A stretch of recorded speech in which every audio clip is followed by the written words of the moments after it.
नारायण नारायण। आज हम पढ़ रहे हैं ज्ञान दीपक भाग 2 द्वितीय पुष्प। श्री राम शरणम मम। आइए अब कुछ समय के लिए एकाग्र और शांत चित्त से अंतःकरण में व्याप्त मोह के अंधकार को दूर करने के लिए जिस दीपक की आवश्यकता है, उसके लिए हमें जिस साधना क्रम का आश्रय लेना चाहिए, उस संदर्भ में पिछले प्रसंग में गाय को दुहने के लिए अहीर की चर्चा चल रही थी। आज के प्रसंग में गाय को सत्कर्म का चारा खिलाकर परिपुष्ट करेंगे और भाव के वत्स को आगे करके उसे दूहना चाहेंगे। इसके लिए दूहने वाले अहीर की आवश्यकता है और वह अहीर व्यक्ति का मन है। मन की जितनी प्रशंसा की जाए वह कम है और उसकी जितनी भी निंदा की जाए वह भी कम है। मनुष्य के बंधन का कारण भी मन है और मोक्ष भी मन के द्वारा ही प्राप्त होता है। मन एव मनुष्याणां कारणं बंध मोक्षयोः बंधाय विषयासक्तं मुक्तं निर्विषयं स्मृतम्। इसका साधारण अर्थ यही है कि जब मन बंधन का कारण बनता है तो वह निंदनीय होता है, और जब वह मोक्ष का हेतु बनता है तो प्रशंसा का पात्र बनता है। परंतु वह कुछ बिरले व्यक्तियों के जीवन में ही मोक्ष का हेतु बनता है। प्रायः मन बंधन का ही कारण जाना जाता है। यहाँ एक छोटा सा शब्द मन के साथ लगाया गया, निर्मल मन अहीर निज दासा। यदि श्री रामचरितमानस को हम आदि से अंत तक देखें तो उसमें मन के इतने अनगिनत रूपों का वर्णन है कि उसे पढ़कर आश्चर्य होता है। कहीं तो यह बताया गया कि मन भ्रमर है, कहीं कहा गया कि मन मछली है, कहीं बताया गया कि मन हाथी है, कहीं बताया गया कि मन बंदर है, कहीं आपको मिलेगा कि मन दर्पण है, कहीं बताया गया कि मन मय दानव है और कहीं बताया गया कि मन देवता है। अलग अलग प्रसंगों में गोस्वामी जी ने मन के अलग अलग रूपों की ओर संकेत किया, किंतु मन को जब तक हम निर्मल नहीं बना लेंगे तब तक यदि हम सात्विक श्रद्धा की गाय को दूहना चाहेंगे तो मन की मलिनता उस दुग्ध में प्रविष्ट हो जाएगी। मानस में मन के जिन विविध रूपों का वर्णन किया गया है, कल उनमें से एक प्रसंग चल रहा था अहल्या का। अहल्या प्रसंग के अंतरंग अर्थ के एक पक्ष की व्याख्या कल की गई थी। वस्तुतः इंद्र भोगी है तथा भोग की वृत्ति मनः प्रधान व्यक्ति में होती है और अहल्या बुद्धि है, एवं बुद्धि में जड़ता का उदय तब होता है जब वह मन के भुलावे में, मन के चक्कर में पड़ जाती है। वस्तुतः भोगी इंद्र जब गौतम का वेश बनाकर आता है तो यह लिखा हुआ है कि अहल्या पहचानने में भ्रमित हो गई। यदि ऐसा हुआ तो अहल्या को तो दंड नहीं दिया जाना चाहिए, इंद्र को भले ही दंड दिया जाए। इसमें बड़े ही सूक्ष्म मनोविज्ञान का वर्णन किया गया है। पुराणों में दो तरह से अहल्या की बात लिखी है। एक तो यह कि अहल्या पहचान नहीं पाई कि वह गौतम के वेश में इंद्र है, और कहीं यह लिखा हुआ है कि अहल्या के मन में प्रश्न तो उत्पन्न हुआ लेकिन उसने जानबूझकर अनदेखा कर दिया। दोनों बातें परस्पर विरोधी प्रतीत होती हैं, परंतु वस्तुतः दोनों में बड़ा घनिष्ठ संबंध है। क्या अहल्या के जीवन में कहीं भोग की वृत्ति शेष थी कि नहीं? जो बड़ा बुद्धिमान है और जो बुद्धिपूर्वक इंद्रियों का संयम करता है, क्या वह कदाचित स्खलित हो सकता है कि नहीं? गौतम ने इंद्रियों का संयम किया है, तपस्या और त्याग का जीवन स्वीकार किया है, और अहल्या ने भी इसमें सहयोग प्रदान किया, परंतु अहल्या के अंतःकरण के किसी गहरे कोने में कहीं ना कहीं वासना शेष रह गई थी, यह स्पष्ट दिखाई देता है। वस्तुतः बुद्धिमान से बुद्धिमान व्यक्ति जो तपस्या और मर्यादा को महत्व देता है, उसमें भी कहीं ना कहीं एक कोने में वासना विद्यमान होती है। कल आपके सामने कहा गया था कि त्याग, तपस्या और वैराग्य का जो पक्ष है वह तो निषेध पक्ष है, विधि पक्ष नहीं है। जैसे वैद्य बताए कि यह भी मत खाइए, यह भी मत खाइए, परंतु यह न बताए कि क्या खाएं, तो काम कैसे चलेगा? रोगी कहेगा कि आपने सब वस्तुओं का निषेध तो कर दिया, परंतु अंततोगत्वा व्यक्ति कुछ खाएगा कि नहीं? वैराग्य और तपस्या तो निषेध हैं। वैराग्य का अभिप्राय है कि राग को छोड़ दीजिए और तपस्या का अभिप्राय है कि भोगों को छोड़ दीजिए, और वह ठीक है। मनुष्य भोगों की ओर जाएगा तो रोग होगा, परंतु छोड़ देने के साथ साथ जब तक उसको यह न बताया जाए कि उसको क्या ग्रहण करना है, तब तक व्यक्ति का जीवन चल नहीं सकता है। जो समस्या अहल्या की है वही समस्या हमारी आपकी बुद्धि की भी है। बुद्धि के द्वारा भले ही हम त्याग, तपस्या और वैराग्य का समर्थन करते हों, पर वहाँ पर भी वासना का दीप विद्यमान है। अहल्या भोग को स्वीकार करती है तो मानो कुछ क्षणों के लिए अपने आप को भुलावा देती है और अपने आप को भ्रम में डाल देती है। हम लोगों का स्वभाव भी यही है। कभी कभी हम भोगों को स्वीकार कर लेते हैं, परंतु साधारणतया यही कहते हैं कि हमें भोग नहीं चाहिए। परंतु जब हमारे मन में भी कभी भोग स्वीकार करने की वासना आती है तो उसके पक्ष में कोई ना कोई तर्क ढूंढ लेते हैं। अहल्या ने भी बहाना ढूंढ लिया। जिस समय महर्षि गौतम के वेश में इंद्र आया, उस समय ब्रह्म मुहूर्त की वेला थी। इतने वर्षों तक अहल्या ने महर्षि गौतम की सेवा की थी और वे जानती थी कि उनका कितना मर्यादित तपस्वी जीवन है, कितना संयमित जीवन है। ऐसी स्थिति में यदि पूरी तौर से अहल्या सावधान होती तो इंद्र का कपट पहचान लेती। पति पत्नी होने का यह अर्थ नहीं कि कोई मर्यादा ही नहीं है, कोई नियम ही नहीं है। हमारे शास्त्रों में पति पत्नी के लिए भी मर्यादा बांधी गई है। ऐसा नहीं है कि वे जो कुछ भी चाहें वैसे करने के लिए स्वतंत्र हैं। शास्त्रों में उनके शरीर के संबंध में, उनके व्यवहार के संबंध में मर्यादा बांधी गई है। ऐसी स्थिति में अहल्या ने जो अपने आप को भुलावा दिया वह क्या था? जब गौतम के वेश में इंद्र ने प्रस्ताव किया तो वह चरणों में गिरकर कह सकती थी कि प्रभु, आपके मन में तो कभी मर्यादा के विपरीत वासना का उदय नहीं हुआ। इस पवित्र ब्रह्म मुहूर्त में आपके मन में ऐसी बात आए, इस पर मुझे विश्वास नहीं हो रहा है। इस प्रकार यदि उसने शास्त्र को प्रमाण माना होता तो अनर्थ न होता। इसका अभिप्राय है कि न्यायाधीश बहुत बड़ा है और वह जो फैसला दे वह स्वीकार्य है, परंतु न्यायाधीश भी स्वतंत्र थोड़े ही है। वह भी जो फैसला देगा वह यदि कानून के अनुकूल है तो ठीक है, और कानून के विरुद्ध फैसला देगा तो ठीक नहीं है। अतः पति की आज्ञा कानूनी हो तो माननी चाहिए। पति की आज्ञा भी यदि शास्त्र के बनाए हुए नियमों के विपरीत है तो वह मान्य नहीं है। न्यायालय में यही होता है। न्यायालय के फैसले के विरुद्ध जब उच्च न्यायालय में जाते हैं तो यही जो तो कहते हैं कि जो फैसला दिया गया है वह नियम के अनुकूल नहीं है या कानून के अनुकूल नहीं है। यह ठीक है कि पिता की, गुरु की या माँ की आज्ञा माननी चाहिए, परंतु आज्ञा मानने वाले के लिए ही सब कानून है कि आज्ञा देने वाले के लिए भी कुछ कानून है।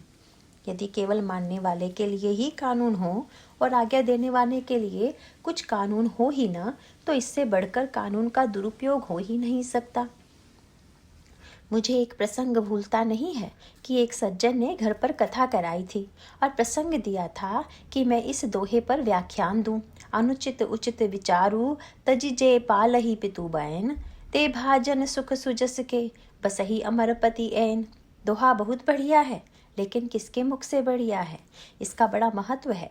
यदि इस दोहे को उनके बेटों ने चुना होता तो मुझे बड़ी प्रसन्नता होती कि कितने आज्ञाकारी बेटे हैं। वे कथा भी सुनना चाहते हैं तो इसी प्रसंग की कि माता पिता की आज्ञा कैसे पालन करनी चाहिए। परंतु इस प्रसंग को चुना था पिता ने। मैंने अपने ढंग से व्याख्या की, परंतु बाद में उनके एक पुत्र ने मुझे बताया कि मुझसे यह दोहा क्यों कहलाया गया। बेटे से और बहुओं से इनकी पटती नहीं है और ये नया विवाह करना चाहते हैं और लड़के इसका विरोध न करें, इसीलिए आपसे इस दोहे पर प्रवचन कराया गया है। इसका अर्थ तो यह हुआ कि इस दोहे की आड़ में पिता ने अपने पुत्र को अपना आदेश पालन करवाने के लिए अनुचित प्रकार की आज्ञा दी। यह इस दोहे का दुरुपयोग है। अहल्या के सामने भी कुछ ऐसी ही बात है। शास्त्र ने गृहस्थाश्रम के संबंध को भी मर्यादित किया है, और ऐसे ब्रह्म मुहूर्त में जो आत्मचिंतन की वेला है और महर्षि का जीवन तपस्वी का जीवन है, तो अहल्या को यह कहना चाहिए था कि आपका प्रस्ताव न तो आपके चरित्र के अनुकूल है, न मर्यादा के ही अनुकूल है, न शास्त्र के अनुकूल है। आप इस बात पर विचार कीजिए। अहल्या ने अपने आप को भुलावा दे दिया कि मेरे मन में तो कोई कामना नहीं है, लेकिन पति की आज्ञा मैं कैसे टालूं। यदि पति आज्ञा दे रहे हैं तो पति की आज्ञा का पालन करना तो पत्नी का श्रेष्ठतम धर्म है, इसीलिए मैं स्वीकार करती हूँ। बुद्धि में यह जो भुलावा देने की वृत्ति है, यही अहल्या में दिखाई दे रही है। यदि कहा जाए कि भोजन कर लीजिए और हम भोजन कर लें तो बहुत ठीक है, परंतु यह कहना कि भोजन तो हम करके आए हैं, परंतु जब आप कह रहे हैं तो फिर हम भोजन कैसे नहीं कर सकते हैं? आपकी बात मैं कैसे टालूं? इतने वर्षों तक त्याग और तपस्या का जीवन बिताया। जब बुद्धि ने वासना को नियंत्रित किया परंतु मिटाया नहीं। वासना दब गई परंतु मिटी नहीं। बाली ने रावण को बगल में दबाया और श्री राम ने रावण को मारा। इसका अर्थ है कि पुण्य के द्वारा पाप को दबाया तो जा सकता है पर मिटाया नहीं जा सकता। पाप को मारने की क्षमता तो केवल ज्ञान में ही है। रावण मोह है। कितना भी कोई सत्कर्म करे, जितनी देर तक सत्कर्म रहेगा उतनी देर तक वह मोह को दबाकर रख सकता है, मोह को मिटा नहीं सकता। मोह को मिटाने के लिए अखंड ज्ञान की आवश्यकता है। इसका अभिप्राय यह हुआ कि वासनाओं को दबाना ही पड़ता है और दबाना ही चाहिए, परंतु दबाने मात्र से वासना का नाश नहीं होता है। अहल्या के चरित्र में इसी का चित्रण है। मानो बुद्धि जो है वह मन के भुलावे में आ गई और वह जानकर भी अनजान बनकर उसको स्वीकार कर लिया। और तब जो पिछले प्रसंग में बात कही जा रही थी कि महर्षि गौतम ने यही कहा कि तुमने चैतन्य होकर भी जड़ विषयों में सुख प्राप्त करने की चेष्टा की तो अब तुम्हारे अंदर जड़ता का संचार होगा। उन्होंने यह भी बता दिया कि इसका उपाय क्या है। महर्षि गौतम ने बहुत बढ़िया उपाय बता दिया कि जब ब्रह्म के चरणों की धूलि का संस्पर्श होगा तब उद्धार हो जाएगा। बुद्धि जब जड़ विषयों से जुड़ेगी तो जड़ हो जाएगी और बुद्धि जब चैतन्य ब्रह्म से अपने आप को जोड़ेगी तो उसमें चेतना का पुनः संचार हो जाएगा। यहाँ पर एक सूक्ष्म संकेत यह है कि भगवान राम के चरणों की धूलि के द्वारा अहल्या का उद्धार हुआ, वह चैतन्य हो गई। उद्धार चरणों के द्वारा नहीं बल्कि चरणों की धूलि के द्वारा हुआ। महर्षि विश्वामित्र कथा सुनाते हैं और श्री राम से अनुरोध करते हैं। यह गुरु की भूमिका है। बुद्धि में जो जड़ता आ गई थी उसको चैतन्य बनाने की भूमिका गुरु के द्वारा पूरी हुई। जिसकी बुद्धि जड़ हो गई है, मानो गुरु उसकी ओर से भगवान से प्रार्थना करते हैं कि आप इसकी जड़ता को दूर कीजिए। गुरु विश्वामित्र ने भगवान श्री राम से यह कहा कि गौतम नारी श्राप बस उपल देह धरि धीर, चरण कमल रज चाहती कृपा करहु रघुबीर। वे कह सकते थे कि आपके चरणों को चाहती है, परंतु उन्होंने क्या कहा कि यह आपके चरणों की धूलि को चाहती है। यह धूलि क्या है? चरण के साथ धूलि का महत्व है कि नहीं? और जिस धूलि के द्वारा अहल्या चैतन्य हुई वह धूलि क्या है? यह प्रसंग तो जनकपुर में बड़े विवाद का विषय बन गया। भगवान राम की जनकपुर की यात्रा अहल्या के उद्धार से प्रारंभ होती है और सीता जी के विवाह से समाप्त होती है। सीता जी जब कृपा करती हैं तो क्या देती हैं? जैसे बालक माँ के चरणों से लिपट जाए, वैसे ही गोस्वामी जी ने सीता जी के चरणों को पकड़ लिया। माँ ने पूछा कि तुम क्या चाहते हो? मुक्ति चाहते हो कि भक्ति चाहते हो? कौन सी वस्तु चाहते हो? और मुक्ति चाहते हो कि भुक्ति चाहते हो? कौन सी वस्तु चाहते हो? उन्होंने कहा कि बस एक ही वस्तु आप दे दीजिए और कुछ नहीं। जनक सुता जग जननी जान की, अतिशय प्रिय करुणा निधान की, ताके जुगपद कमल मनवाऊं, जा सुकृपा निर्मल मति पाऊं। और श्री सीता जी बुद्धि का मल दूर करती हैं। मन और बुद्धि एक दूसरे से जुड़े हुए हैं।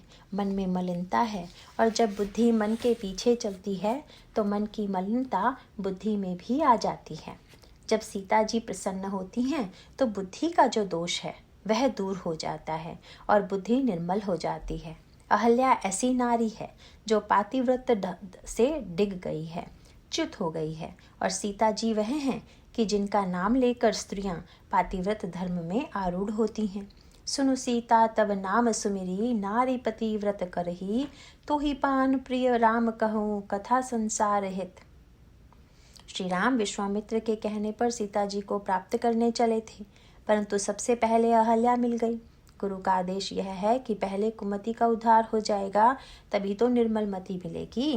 निर्मल बनने से पहले जिस बुद्धि में मलिनता आ जाए, पहले उस मलिनता को मिटाओ। यह जनकपुर की पूरी यात्रा कुमति से प्रारंभ हो करके, बुद्धि की जड़ता से प्रारंभ हो करके निर्मल मति तक जाती है। और यह निर्मल मति किसके द्वारा प्राप्त होती है? सूत्र यहाँ दिया गया। मन में मल है और बुद्धि में भी मल मन के संसर्ग से आ गया है। कहाँ मल लगा हुआ है? शरीर में मल लग गया, कपड़ों में लग गया, धोती में लग गया, कुर्ते में लग गया, साड़ी में लग गया या किसी अंग में लग गया। जब यहाँ मल की गणना कराई जाने लगी तो गोस्वामी जी ने विनय पत्रिका के पद में इसका उत्तर दिया कि क्या बताएं, कहाँ कहाँ मल लगा हुआ है। मोह जनित मल लाग विविध विधि, कोटहु जतन न जाई, जन्म जन्म अभ्यास निरत चित, अधिक अधिक लपटाई। अब जब गंदगी ही गंदगी हो, जैसे मान लीजिए हाथ गंदा हो गया और कहीं साफ करने वाला साबुन भी गंदा हो गया, और जिस जल से हम गंदगी धोना चाहें वह जल भी गंदा हो, तो धोने से गंदगी घटने की बजाय बढ़ेगी। वस्त्र यदि गंदा हो और उसको ऐसे जल में डाल दें जो गंदा हो, तो वस्त्र की गंदगी बढ़ेगी, घटेगी नहीं। गोस्वामी जी ने कहा कि चारों ओर इतनी गंदगी बढ़ रही है कि व्यक्ति चारों ओर से चेष्टा कर रहा है, फिर भी गंदगी बढ़ रही है, घट नहीं रही है। गंदगी कितने देर तक रहेगी? अगली पंक्ति में कहते हैं, जन्म जन्म अभ्यास निरत चित, अधिक अधिक लपटाई। गंदगी एक जन्म की नहीं है, अनेकों जन्मों की गंदगी है जो बढ़ती जा रही है। एक जन्म और हुआ तो गंदगी और बढ़ गई। अब गिनाने लगे कि कहाँ कहाँ गंदगी है। पर निंदा सुनि श्रवण मलिन, भे वचन दोष पर गाय। सबसे अधिक आनंद लोगों को दूसरों की निंदा सुनने में आता है, बड़ा रस आता है। इसका अर्थ है कि वह यह मानता है कि मुझ में ये दोष नहीं है, तभी तो वह इतना रस ले रहा है। बड़ा विचित्र स्वभाव है पर निंदा से सुख लेने में, और कहीं अपनी निंदा सुनाई पड़ जाए तो बात उल्टी होती है। जैसे मान लीजिए कोई जाते हुए आपसे कहे कि आपके कपड़े में गंदगी लगी हुई है। सुनकर यदि आपके मन में उस गंदगी को मिटाने की बात आ जाए, तब तो आपने उसके कहने का सदुपयोग किया। लेकिन यदि किसी ने आकर कहा कि तुम्हारे संबंध में मैंने ऐसी बात सुनी है, तो व्यक्ति बात की चिंता नहीं करेगा। किसने कही, कब कही, कैसे कही, और प्रश्न करेगा।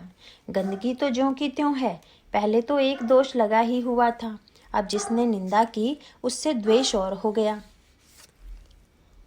उससे बदला लेने की वृत्ति और आ गई कि कैसे कहा उसने, जिसने ऐसा कहा उसमें तो मेरी अपेक्षा कितने अधिक दोष हैं।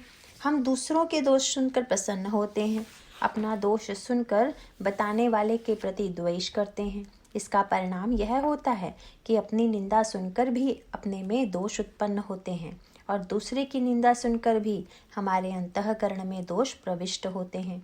जिसकी निंदा की जाती है उसमें वे दोष हैं कि नहीं, यह कौन जाने। यह तो आप कहते हैं कि ऐसा है, पर सुनते समय आपके अंतःकरण में जो गंदगी बैठी, वह गंदगी आप में तो आ ही गई, इसमें कोई संदेह नहीं। गोस्वामी जी कहते हैं कि दूसरे की निंदा सुनते सुनते कान बहरे हो गए। जब देखिए तब दूसरों के दोषों का गायन सुनते करते हुए बड़े सावधान रहते हैं। वाल्मीकि जी ने भगवान राम से कहा था, जसु तुम्हार मानस बिमल, हंसिनी जी हा जासु। जीव भी दो प्रकार की है, या तो बगुली की तरह या हंसिनी की तरह। यदि जीव हंसिनी की तरह होगी तो भगवान का यशोगान करेगी। बगुली और हंसिनी देखने में कितनी मिलती जुलती हैं कि पहचानना कठिन है कि बगुली है कि हंसिनी। दोनों सफ़ेद रंग की, दोनों जल के किनारे निवास करती हैं। बगुली की सारी बातें हंसिनी से मिलती हैं, परंतु कलई कब खुलती है? कवि ने कहा, श्वेत स्वरूप स्वभाव को शांत, शनई शनई सोचिके पांव उठाइते। जब बगुली खड़ी होती है तो वह कितनी तन्मयता से अपने एक पैर ऊपर किए हुए होती है। कवि ने कहा कि बगुली, तुम सब कुछ हंसनी की तरह कर लोगी, लेकिन अंत में जब नीर क्षीर के आगे धरे, बलात् तेरी कलई खुली जाए। जब दूध और पानी को मिलाकर तेरे आगे रख दिया जाएगा तो बलात् तेरी कलई खुल जाएगी। इसका सांकेतिक तात्पर्य यह है कि चाहे हम अपनी जिह्वा को बगुली के समान बना लें और चाहे हम अपनी जिह्वा को हंसिनी बना लें। महर्षि वाल्मीकि कहते हैं, जसु तुम्हार मानस बिमल, हंसिनी जीहा जासु, मुक्ता हल गुण गण चुनई, राम बसहु हिय तासु। हंस रहता है मानसरोवर में और वह मोती चुभता है। तथा वह दूध और पानी को अलग अलग कर देता है। ठीक उसी प्रकार से हम जीभ को हंस बनाएं और वह भगवान के जो गुण हैं उनका मोती ही चुगे। इसका मतलब है कि जब बोले तब भगवान के गुणानुवाद का ही वर्णन करे, केवल गुण ही गुण हो और कुछ नहीं। भगवान में इतने गुण हैं कि उनका वर्णन कभी समाप्त नहीं हो सकता। वह समाप्त हो तब न कुछ और बोले। अतः वह तो निरंतर भगवान के गुण ही गाता रहता है और उसका प्रभाव क्या पड़ता है? उससे दूध और पानी को अलग कर देने की शक्ति आती है। हंस दूध को पी लेता है और पानी को छोड़ देता है। इसका सांकेतिक तात्पर्य यह है कि जो व्यक्ति भगवान के गुणानुवाद को मोती के रूप में चुन रहा है, उसके जीवन में यह सामर्थ्य आती है कि संसार के दोषों के रूप में जो जल है उसका त्याग कर देता है और भगवान के गुणों के रूप में जो दूध है उसको ग्रहण कर लेता है। यही मानो जिह्वा का सदुपयोग है। गोस्वामी जी ने कहा कि पर निंदा सुनि श्रवण मलिन भे वचन दोष पर गाए। आपने बगुले को देखा होगा कि वह कितनी एकाग्रता से एक टांग पर जल में खड़ा रहता है। भगवान राम ने पंपासर में बगुले को खड़ा देखा तो व्यंग की भाषा में लक्ष्मण जी से कहा कि लक्ष्मण पश्य लक्ष्मण पंपायाम बको परम धार्मिकः। लक्ष्मण पंपासर में महान धर्मात्मा बगुला जी का दर्शन करो। मछली ने कहा कि जरा हमसे पूछिए कि ये कैसे धर्मात्मा है। बगुले की एकाग्रता इसके लिए है कि किस प्रकार उसको मछली मिले और वह उसको मुख में डाल ले।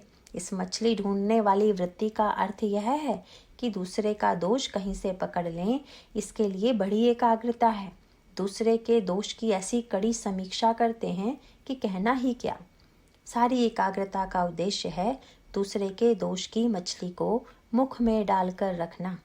ऐसी स्थिति में कान मलिन हो गया, दूसरों की निंदा सुनकर जीभ मलिन हो गई, दूसरों के अवगुणों का वर्णन करके पर निंदा सुनि श्रवण मलिन भे वचन दोष पर गाए, नयन मलिन पर नारी निरखी, मन मलिन विषय संग लागे।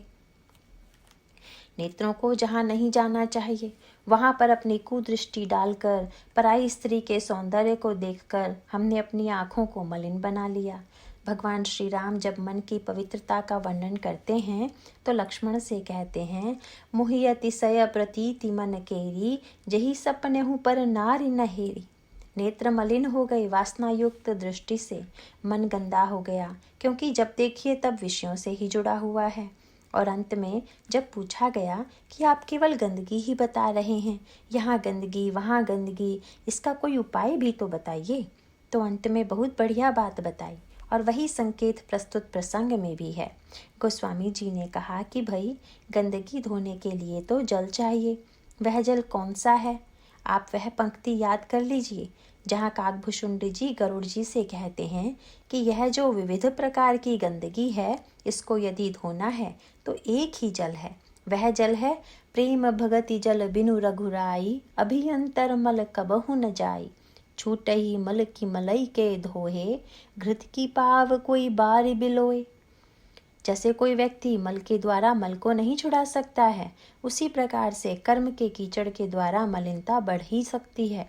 जब तक भक्ति के निर्मल जल में स्नान न किया जाए, जब तक अपने अंतःकरण की भक्ति में डुबोया न जाए, तब तक हमारी बुद्धि और मन की मलिनता दूर नहीं हो सकती। भगवान श्री राम की इस यात्रा में सीता जी कौन है? वे निर्मल मति देती हैं। उनका स्वरूप है कि वे मूर्तिमती भक्ति हैं। चरण के साथ धूलि का तात्पर्य क्या है? बड़ा सांकेतिक वर्णन आता है। इस यात्रा में भगवान श्री राम और सीता जी का मिलन होता है और वह मिलन भी कई पद्धतियों से होता है तथा उन पद्धतियों में से दो की हम यहाँ सांकेतिक तुलना करेंगे। एक तो यह कि महाराज श्री दशरथ अयोध्या से बारात लेकर आए और फिर वेद मंत्रों का उच्चारण करते हुए विधि विधान से सीता जी और श्री राम का विवाह संपन्न हुआ। इसके बाद सखियां श्री राम को मंडप से उठाकर कोहबर में ले जाती हैं। इसका आध्यात्मिक अर्थ क्या है? भक्ति के दो रूप हैं। एक है वैधि भक्ति, जिसमें शास्त्र की विधि से भक्ति की जाती है। विद्वान एवं शास्त्र बताते हैं कि पूजन की विधि क्या है। जैसे पहले भगवान के मस्तक पर चंदन लगाइए, माला पहनाइए, फिर धूप दीजिए, फिर आरती उतारिए तथा नैवेद्य दीजिए। यह भी बताते हैं कि कौन सा कार्य करते हुए कौन सा मंत्र बोला जाए। यह है वैधि भक्ति। लेकिन वैधि भक्ति अंतिम भक्ति नहीं है। जब अनुराग का उदय हो जाए तो इसको भक्ति शास्त्र में कहा गया है रागानुगा भक्ति। विवाह मंडप में जब वर कन्या बैठते हैं तो आचार्य बताते हैं कि ऐसे बैठो, ऐसे उठो, ऐसा ऐसा करो, वैसा करते हैं। परंतु विवाह हो जाने के बाद भी क्या पंडित जी से पूछेंगे कि कैसे बैठें, कैसे उठें और कैसे कैसे हम दोनों स्नेह करें? यह तो पूछने की बात नहीं है। इसका अभिप्राय है कि जब विधि विधान के पश्चात संबंध प्रगाढ़ हो गया और अनुराग की वृत्ति का उदय हो गया, तब आपके व्यवहार में विधि की आवश्यकता नहीं है। तब विधि के बिना सहज भाव से राग के द्वारा ही सारी अभिव्यक्ति होने लगती है। भगवान श्री राम का विवाह मंडप में जो परिणय हुआ वह मानो वैधि भक्ति है, जहाँ गुरु वशिष्ठ हैं, शतानंद हैं, वेद मंत्रों का उच्चारण है, ग्रंथि बंधन है, सिंदूर दान है।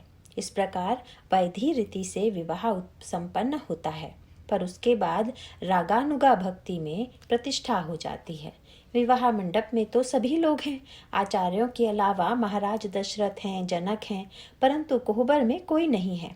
महाराज जनक भी नहीं है, केवल सीता जी की सखियां ही हैं। इसका अभिप्राय यह है कि वैधि भक्ति तो पुरुष बनकर भी की जा सकती है, परंतु जो रागानुगा भक्ति है वह तो कभी पुरुष बनकर नहीं की जा सकती। पुरुष बनने का अभिप्राय है कि जहाँ पर अधिकार की वृत्ति हो, और नारी बनने का अभिप्राय है जहाँ पर समर्पण की वृत्ति हो।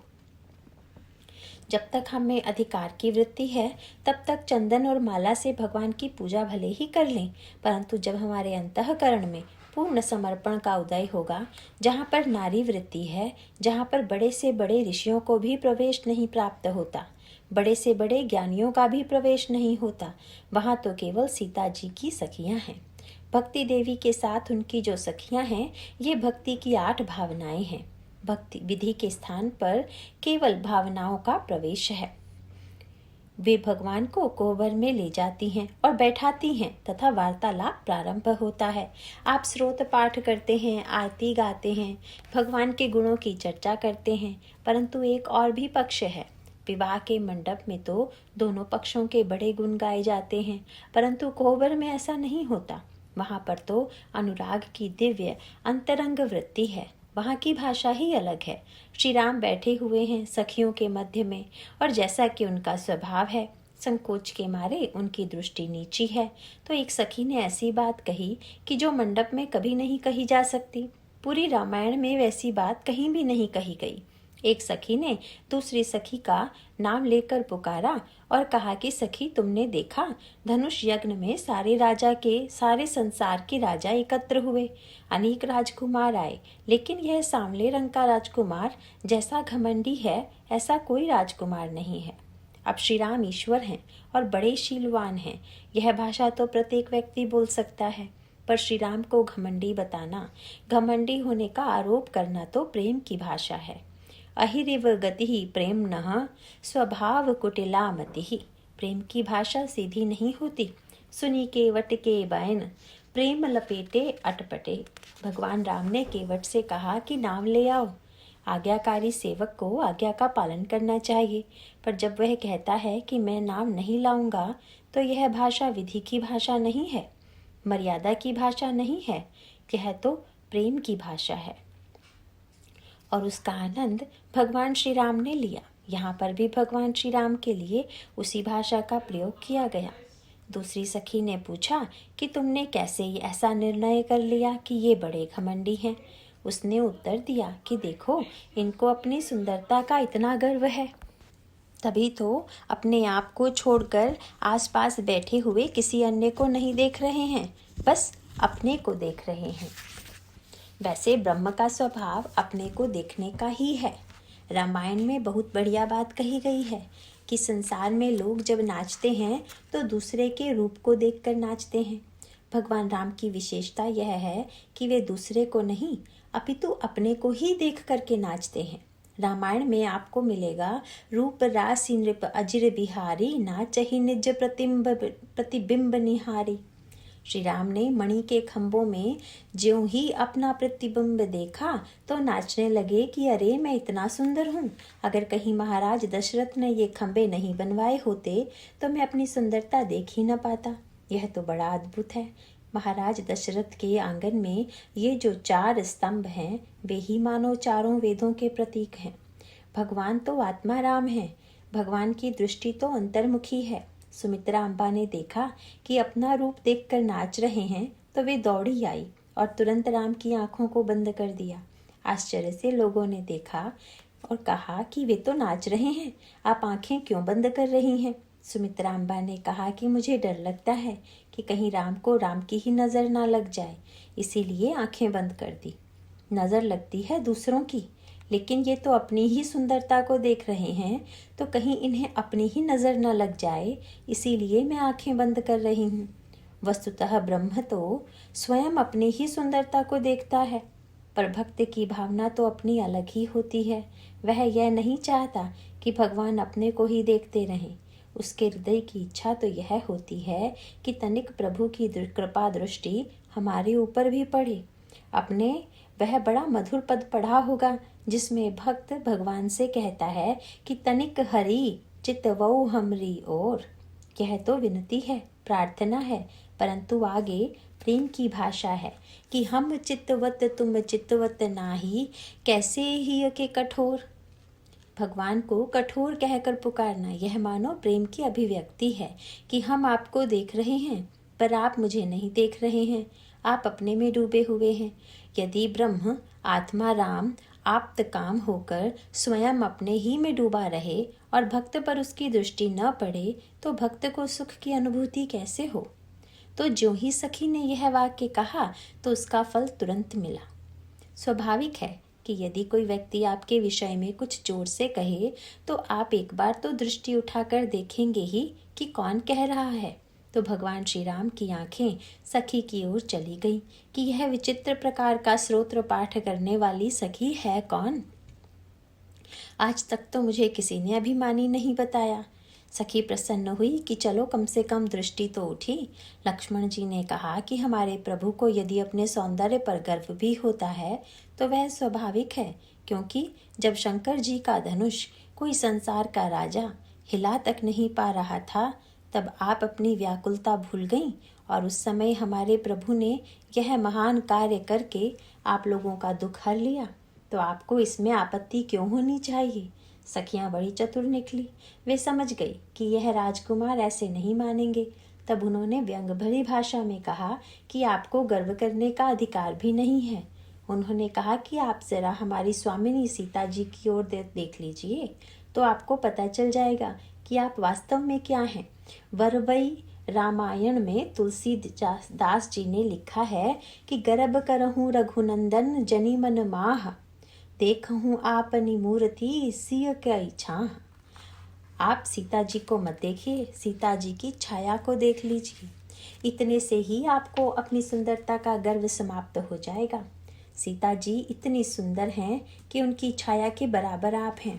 सीता जी की छाया काली है और आप भी काले ही तो हैं। जैसे छाया व्यक्ति के पीछे चलती है वैसे ही ईश्वर भी भक्ति के पीछे पीछे ही चलता है। इस तरह आप सीता जी के प्रतिबिंब मात्र हैं। आप सुंदरता का गर्व मत कीजिए। सखियों ने लक्ष्मण जी के इस उत्तर पर और भी तीखा व्यंग करते हुए उन्हें याद दिलाया कि जरा आप लोग धनुष यज्ञ से पहले पुष्प वाटिका की याद कर लीजिए कि थोड़े से पुष्प तोड़कर जब आप बाहर निकले तो आपकी यह स्थिति थी कि भाल तिलक श्रम बिंदु सुहाय। पुष्प तोड़ने से माथे पर पसीने की बूंदें आ गई। जिसको फूल तोड़ने में पसीना आ जाए वह भला कभी धनुष तोड़ सकता है? पुष्प वाटिका में इनकी कोमलता देखकर हम लोगों को दया आ गई। श्री किशोरी जी के मन में भी करुणा आ गई। इसीलिए हम सब लोगों ने देवताओं से प्रार्थना करके धनुष तोड़वा दिया। सखियों ने प्रार्थना की है, बंदी पितर सुर सुकृत संभारे, जो कछु पुण्य प्रभाव हमारे, तौ शिव धनु मृणाल की नाई, तोरे हूँ राम गणेश गोसाई।